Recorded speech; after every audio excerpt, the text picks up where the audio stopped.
Why does it matter if you get your botulinum toxin from the manufacturer or from a recognized pharmacy or from Botox Dave on Instagram? What if it's a parallel import or an unlicensed product, or maybe just something that someone's made in a lab? What are the risks involved? That's what I'll be discussing today on the Aesthetics Master Show.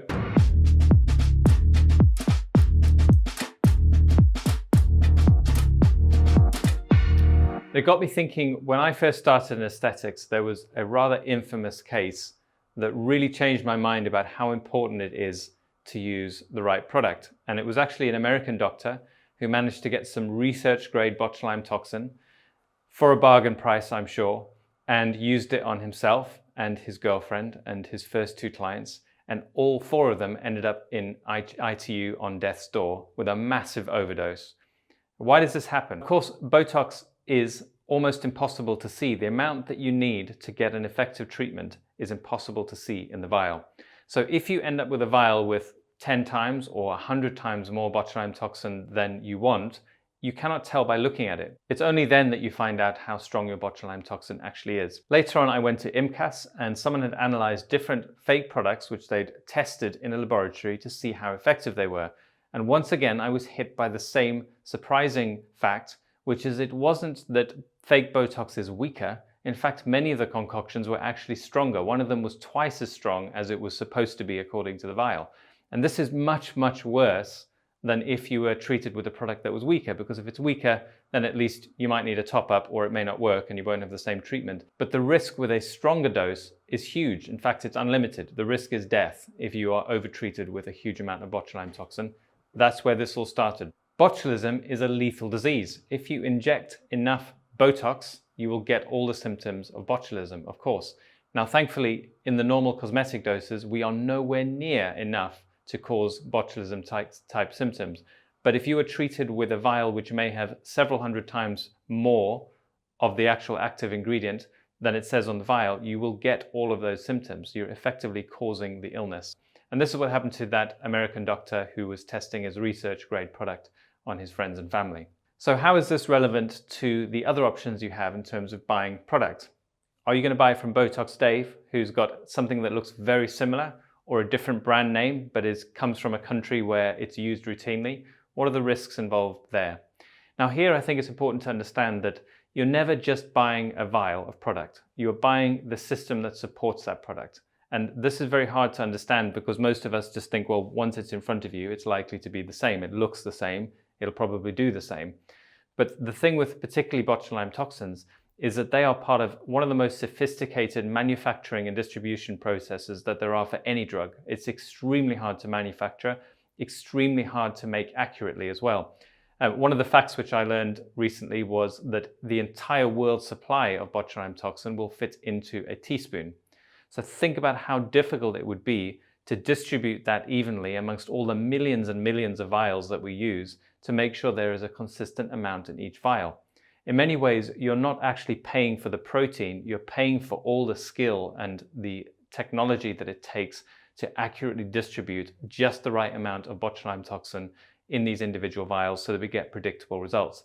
That is what the value comes from. It's that consistency. The validation is where we need to really appreciate what we've got in the products that we buy.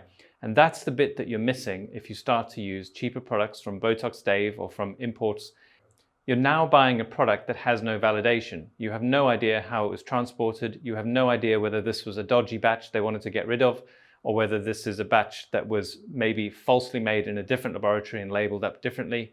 And it's that lack of validation which is a major risk for using botulinum toxins that haven't come from legitimate sources. So in the UK, the authentic system is that you buy either directly from the manufacturer with, what are you laughing at? It's really hard to keep talking about stuff when someone... So in the UK, the authentic botulinum toxins come from either regulated pharmacies or directly from the manufacturer. Everything else, including online so-called pharmacies, but often don't require a script, but they're parallel importing, you're buying a product which is much less validated. You simply have a lot less certainty about what it is, what the dose is, and how much you're going to be injecting, and in particular, how well it's been cared for on that journey. So you are taking on more risk than you would be with a legitimate process. So we have 4 different grades. We have the authentic system, which I recommend that you use. You then have your parallel imports of licensed products. You then have your licensed products, which are parallel imported, which means you've got less certainty about the system that supports them. And then you've got your pure counterfeit products, which are hard to spot, but are the worst possible scenario. To the layperson, it's not necessarily clear about what the risk is, especially if you've occasionally bought a fake handbag in Thailand. You might just think, well, it's going to do something similar. And of course, it's really different. It's better that you think of this maybe like someone offering you a flight abroad, and he's got his own airport.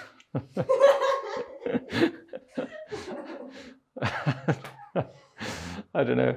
It's just going to be too. Think of your analogy. Did you thought that one through before you said it? Just came to my head. He's built his own plane.